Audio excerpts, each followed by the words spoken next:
هیچ کس و هیچ چیز فراموش نمی‌شود. روز غلبه مبارک باشد. شعله گلخواجه هستم با خبرهای نوی تاجیکستان و جهان در خدمت شما. در برنامه امروز 9 می این موضوع را داریم. حکومت اجازت نداد اما پولک ابدی برگزار شد. در روز غلبه 10 نفر با عکس جنگاوران در کوچه های دوشنبه قدم زدند. امریکا از توافق هسته‌ای با ایران خارج شد. دونالد ترامپ گفت تحریمات اتمی امریکا به ضد ایران را برقرار می‌کند. کشورهای اروپایی گفتند در سازش می‌مانند. به نزد کارمند بدعه نفرآید. در تاجیکستان اکنون راننده‌ای که به پیشوازی نازل راه از ماشین پیاده می‌شود جزا می‌گیرد. هیچ وقت ما قانون که نمی‌دونیم، ما خودمون نزدیکی می‌فروشیم. اساساً باید نزدیکی نفروشیم که نزد کارمند بدعه فروختن حق نداری باید فروختن. و اکنون تفسیر خبرها. در جواب به قرار دونالد ترامپ رئیس جمهوری امریکا که دیروز گفت امریکا را از سازش اتمی با ایران خارج میکند، ایران و روسیه و دیگر قدرت‌های اروپایی وعده دادند که به سازش اتمی چند جانبه صادق میمونند. واکنش‌ها درباره قرار دونالد ترامپ در گزارشی کیومرثی‌عطا. فدریکا موغرینی مسئول سیاست امور خارجه اتحادیه اروپا از قرار دونالد ترامپ اظهار تأسف کرد و گفت سازش اتمی برای امنیت منطقه، اروپا و جهان فوق‌العاده مهم است. اگر ایران همچنان به تعهدات اتمیش پایبند بماند، اتحادیه اروپا نیز برای اجرای کامل و مؤثر سازش اتمی پایبند میماند.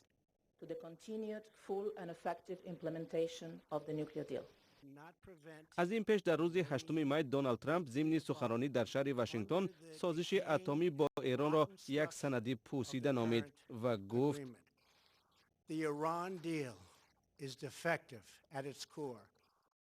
سازش با ایران از هسته‌اش ناقص است. اگر ما کار نکنیم یقین می‌دانیم چه خواهد شد.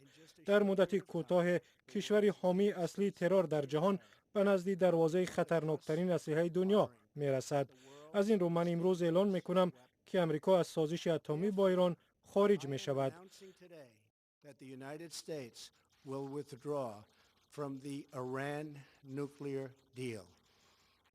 بعد این حسن روحانی رئیس جمهور ایران گفت اگر چین و روسیه و فرانسه و آلمان و بریتانیا شرط‌های سازش را اجرا کنند، ایران هم در آن میماند. امشب ما شاهد یک تجربه مهم تاریخی بودیم. بر همون سخنی که از 40 سال پیش اون را می گفتیم و تکرار می کردیم و آن اینکه ایران کشوری هست که به تعهدات خود پایبند است و آمریکا کشوری هست که هیچگاه به تعهدات خود پایبند نبوده است. بر اساس سازش اتمی از سال 2015 هم قدرت‌های جهانی تحریمات اقتصادی بر ضد ایران را سبکتر کردند و تهران در عوض فعالیت‌های اتمی از جمله غنیسازی اورانیوم را محدود کرد. حالا رو میاریم به تاجیکستان. امروز در تاجیکستان 73مین سالگرد روز غلبه بر آلمان فاشیستی را جشن گرفتند. بخشیده به این سند در اکثر باغ‌های شهر دوشنبه چورابینی‌های ایدانه برگزار شده. در باغ غلبه مراسم گلگذاری صورت گرفت. در این برابر با وجود منع مقامات در پایتخت راهپیمایی پولک ابدی تشکیل شد. همکاران ما میگویند صدها نفر عکسای جنگاوران در دست در کوچه و خیابان‌ها قدم زدند. شادمانی یتیم گزارش می‌دهد. جدو وازبین بود هم خیلی نگفتن دیگر گرد نمیدادن. عبدالواحد صابیرو هر سال عکس پدرش را در این روز با خود در کوچه ها میگرداند. میگوید گرامی داشتن خاطره آنهایی که برای حفظ وطن جنگیده اند برایش قرض فرزندی است. وتران های جنگ بزرگی که همین برای حاضرنگی زندگی ما جانشان سیدوا کردند، خونشان را ریختند. برای خاطر همین وتران ها همینجا مونده. صبح روز 9 می در برابر عبدالواحد بیش از 500 نفر با برافراشتن عکس های پدر و بابای خود در محله معروف به پیوزواد دوشنبه جمع آمده راهپیمایی پولک ابدی را برگزار نمودند. این راهپیمایی در حال صورت گرفت که روز گذشته مقامات شهرداری با سبب های امنیتی به این معرکه اجازت ندادند. ما میخواهیم که جوانان از قهرمانای پدر و بابای ما عبرت گیرند و در صف خشونای سرحدی قوای مسلح جمهوری تاجیکستان فداکارانه خدمت کنند. رئیس جمهوری تاجیکستان نیز روز 9 می در باغ غلبه به مناسبت 73مین سالگرد غلبه در جنگ دوم جهان به خاطر قربانیان این جنگ گلگذاری کرد. بعد از رفتن رئیس جمهور شرکتداران پولک ابدی به سوی باغ غلبه حرکت کردند. راهپیمایی در نزد آتش جاویدانی باغ غلبه انجام یافت.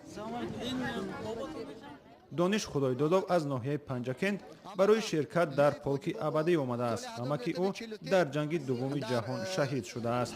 فرانت وفات کردند در کالینینسکی اوبلاست، پوشکینسکی رایون، دهه تنسی خیلی محاربه شدید شده بود و در آنجا وفات کردند و خط سیاه آمده بود. سالی گذشته نیز تاجیکستان برای برگزار کردن پولک ابدی در شهر دوشنبه اجازت نداد. مقامات گفتند نشر صورت‌های گذشتگان و نمایش دادن آن در راهپیمایی به ارزش‌های دین اسلام که اکثریت در تاجیکستان پیرو آن هستند مخالف است. شادمان یتیم، مولا رجب یوسفی، آزادی دوشنبه. ضمناً ساکنان دوشنبه با این راهپیمایی اکتفا نکردند. اقدام‌های مختلفی دیگر هم راه‌اندازی شده است. از جمله بسیاری‌ها به عکسبرداری در محیط ساخته جنگ توجه نمودند. همکنون عکس‌ها در فضا و محیط سال‌های 1940 البوم تعدادی را در دوشنبه ذبح خواهد داد. با همکاران ما می‌رویم به یک گوشه شهر دوشنبه که فضای آن کس را برای چند لحظه به یاد روزهای جنگ و غلبه می‌برد. فرانت سال 1943 مادر میکوشد این فضای دلگیر کننده را با خنده خود نرم سازد. پروینه از این صحنه بیرون شد و از احساس آن دور نه. حالت یک مادر تنها را که تربیت دو فرزند بر دوشش است تصور کردم.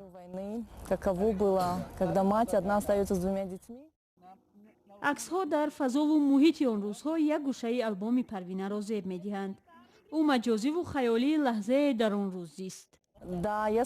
پیشتر عکس‌ها از جنگ و غلبه را می‌دیدم و افتخار می‌کردم. خواستم تا در آلبوم من هم چنین عکس‌ها باشند. درباره این فوتوسسیا شنیدم و آمدم. عکسبرداری در فضای جنگ بزرگ وطنی و با سلاح و لباس آن زمان ایده چند جوان تاجیک است که در راستای روز غلبه به راه مانده شد. این اقدام توجه بسیاری ها را به خود جلب کرد. همکنون افراد زیاد در لحظه و صحنه های مختلفی سالهای 1940 عکس های خاطره‌ای دارند. واقعا کس خود را در این لباس با ملتیق و در این محیط خود را در سالهای 40 تصور میکند. تشبسکاران این اقدام هم تا جای من میبینم تمامی شرایط رو فراهم آوردن، شروع از لوازمات جنگی تا جیوان و میبینید تلفن، یعنی همون فضا رو تشکیل کردند و اونهایی هم که مثل ما به این گوشه برای عکس برداری آمدند میگفتند میخواستند خود رو در همون سالها تصور کنند و همون احساس در خود ببینند، ولی البته آنها تاکید میکردند که به هیچ وجه نمیخواهند که آن سالها دوباره تکرار شود. تشبسکاران اقدام خواستند به جوانان از جنگ بزرگ وطنی و غلبه یادآور شوند. منیژه بانو یکی از مؤلفان این لایحه است. از روز 6 تا 9 ما این فوتوسسیا را به راه ماندیم. انتظار نداشتیم که طلبات به این کار زیاد خواهد بود. افراد خیلی زیاد میخواهند در این محیط عکس خاطره‌ای بگیرند. هر ساعت ما فوتوسسیا داریم. برای عکس برداری 10 صحنه سالهای جنگ ساخته شده است و هر خواهشمند با مبلغ حدوداً 200 سومانی صاحب 15 عکس کسبی خاطره‌ای از سالهای جنگ و روزهای غلبه خواهد شد. تشبسکاران این اقدام می‌خواهند مبلغ به دست آمده را برای کودکان یتیم خیر کنند. شما برنامه خبری رادیو آزادی رو تماشا دارید. نماینده دوستانی کلی تاجیکستان برای 4 نفر متهم در قتل خانواده صاحبکار از ولایت سوخت حبس ابد طلب کرده است. مقصود جان محمد جانов و همسرش عبادت نعمتالله و را ماه اکتبر سال گذشته در منزل زیست خود در ناحیه باباجان غفورov غارت کرده و بعداً کشتند. با گمان قتل این عائله 7 نفر در کرسی عیبداری نشستند. 4 نفر آنها به آدمکشی با بیرحمی مخصوص، راهزنی و دزدی عیبدار می‌شوند. барномаро идома медиҳем. Парлумони Тоҷикистон бо ворид кардани ислоҳот ба кодекси ҳуқуқ вайронкунии маъмурӣ фаромадани ронандаҳоро ба назди нозирони роҳ манъ кард. Ин тағйирот ҳафтаи гузашта дар маҷлиси намояндагон қабул шуд. Акнун дар қонунгузории Тоҷикистон барои ин амал ҷарима пешбинӣ гардид. чунучарои бештари ин мавзӯъ дар гузориши Муъмин Аҳмадӣ. мансур маҷидов ронандаи такси аст. او 11 سال می شود مسافر می کشد. می گوید فرهنگ راننده تاجیک این است که وقت ناظر راه آنها را منع می کند باید از ماشین برآیند. خاک ما راه نداریم میفرویم باید اجازه چه جاتو را پیشنهاد کنیم چی کنیم پیشون. مثل منصور هر روز هزارها راننده با ناظران بازرسی دولتی اتومبیلی روبرو می شوند. ما میکنم نمیبینم پیشون میریم پیشون جاتو را پیشنهاد میکنیم و میبینم چی ناروشنی که داشته باشیم باید جریمه مون. یار محمد ابراهیم زاده از راننده هایی است که میگوید در صورت منع کردن ناظر راه از ماشین نمیبراید. برای دیگران این رفتار او جسارت است. شهروندی من نمیفرونم راننده باید نفروه ماشین حجت پیشنهاد کنه تفتیش کرده جوابش میده. در تاجیکستان اکنون راننده‌ای که به پیشواز ناظر راه از ماشین پیاده می شود جزا می گیرد. اگر این رفتار را کند بر طبق کودکس حقوق ویرانکنی مأموری از 25 تا 50 سامانی جریمه می شود. پارلمان تاجیکستان به این مضمون به قاعده های حرکت در راه تغییرات وارد کرد. راننده ها می گویند برای آن از ماشین بیرون می شوند که حجت هایشان نقص دارد. از سوی دیگر بسیاری راننده ها را ندانستن حقوق های خود به این عمل مجبور می سازد. آخه ما خودمون گناهکار هستیم برای کی قانون همون نمیدونیم. وقتی قانون نبودونی هیچ وقت یک از گناهکار کردن در کار نیست. هیچ وقت ما قانون اکی نمیدونیم ما خودمون نزدیکایی میفرویم. اساسا باید نزدیکایی نفرویا که نزدیک کارمند بیده فرومادن حق نداری باید تو فرومادن. قانون اکی نمیدونیم ما میفرویم قطعی گای افتاش کردن میگیریم. ما خودمون هم گناهکاریم اینجا. تغییرات در کودکس حقوق ویرانکنی مأموری مقرر کرده است که راننده تنها در صورت بناظری راه باید حجت‌های ضروری را نشان دهد که حجت‌های خدمتی و سندی در همین محل ناظر بودنش را بر راننده نشان دهد.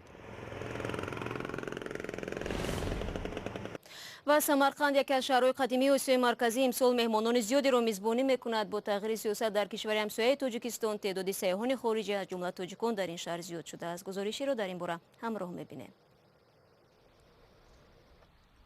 فاطمه و زهرا افسران پلیس سیاحی هستند. در شهری باستانی سمرقند امنیت مهمانان را تامین و مهمان نوازی کشور را ترغیب می کنند. ما دانشگاه زبان‌های خارجی سمرقند را ختم کردیم.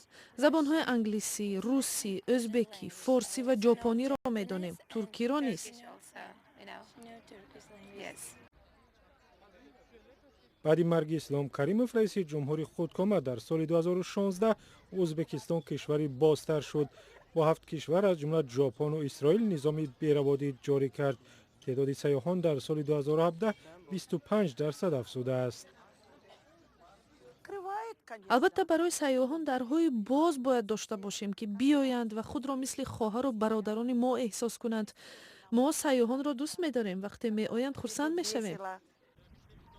سال گذشته 2.5 میلیون سیاح به ازبکستان آمدند. با گفته بعضی تحلیلگران در صورت سیاستی درهای باز تعداد سیاحان ممکن است 5 مرتبه بیفزاید. تا کنون روادید با 7 کشور را برداشتند. 30 یا 40 کشور دیگر است که سیاحان آماده سفر به ازبکستان دارند و می توانند به این فهرست وارد شوند. اگر به آنها نیز حق سفر بی روادید بدهیم برای رشد سیاحی بسیار کمک می کند.